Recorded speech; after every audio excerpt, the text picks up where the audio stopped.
All right. So Don Hagen says, how long can I take 24 milligrams ivermectin and 10 milligram prednisone for post-vaccine and long COVID joint and muscle pain without serious side effects? I don't know. I wouldn't take prednisone really at all. I know that it's in my kind of generic protocol. I highly recommend people don't follow a generic protocol, but consult somebody directly and get a tailored protocol. But steroids are basically like, what do steroids do? Steroids block the effect of your immune system, and they will make you feel better. They will take away your symptoms, and you'll think that your disease is solved, right? Great, I'm better. But they don't actually solve the disease. All they do is prevent your immune system from solving the disease. So I think I'm actually going to remove, and thanks for reminding me, prednisone from my protocol. And even ivermectin. So ivermectin also has immune blocking effects, right? So if certain interleukins like interleukin 10 are elevated, ivermectin can lower them. Or at least it seems to have that effect in people, right? And that's one of the mechanisms of action that we suspect. On the other hand, ivermectin may also address the underlying root cause by helping you deal with the spike protein toxicity directly by actually getting rid of the spike protein, helping your body get rid of it.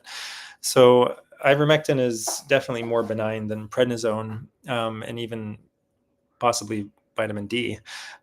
So like I was saying before, vitamin 25, supplemental vitamin D in people whose immune system, or in people whose bodies have purposely lowered 25D levels, can have an anti-inflammatory effect and cause it's basically taking your immune system and putting it in jail. And it's like if you had a country that was invaded and you put all your military and paramilitary and police forces in jail and said, sorry, you can't go and root out the enemy that's invaded us. That's basically what you're doing when you take something that is an immunosuppressive medication. And so in the beginning, it's just maybe some spies have entered your country, right?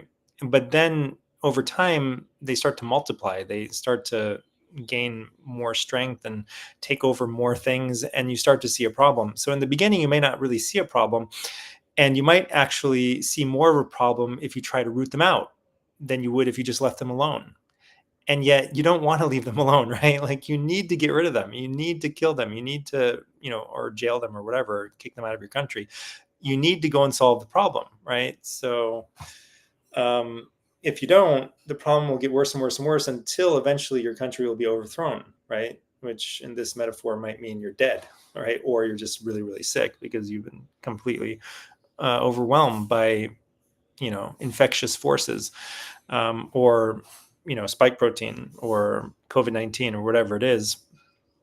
So a lot of people will take the prednisone for a while, for a month or two, and then taper off of it. They'll go down to 5 and then 0, and then they'll be like, "Oh, I'm fine."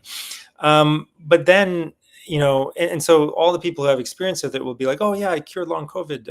The doctors will say this and the patients, and then they don't follow up, the next 3 months, 6 months, a year when the person gets worse again. So we've seen it in everyone who has. In not everyone, but most people with autoimmune diseases, when you give them a steroid, and we know that autoimmune disease, autoimmunity is one of the things that's happening with long COVID, or at least the appearance. So in this blog post, right? So in this blog post, perhaps a better way of looking at it is that the autoantibodies, or what we think are autoantibodies, are actually antibodies against some sort of bacterial species that's infected you, and not actually antibodies against your own tissues, although they do look similar, right? Because there's homology there, there's at least similarity between bacteria, plants, animals. Like we're all made out of the same stuff, so it's not surprising that there would be a lot of similarity between the antibodies that are created against invasive pathogens and our own tissues. So anyway, no one really knows how long it's safe. I mean, we've had people take ivermectin at even higher doses for like a year and even more, even 2 years. And But I would try to taper off as soon as possible. So within 3 to 6 months, and I wouldn't really stay on prednisone. And again, you have to understand that maybe you're not actually helping yourself get rid of your underlying problem, because the symptoms are just a sign that your immune system is activated and destroying things, right? It's rooting out the problem. It's getting rid of spike protein from your cells, and even the monocytes carrying around the little piece of spike protein, it's like they're carrying around a reminder of what the problem is, right? So they can go find it, perhaps, right? Or they've been invaded with the virus and we just haven't discovered it yet. And the virus is creating spike protein inside of them. In which case, they need to be helped, right? You need to help your body root out the invaders, get rid of the invaders from within your immune cells.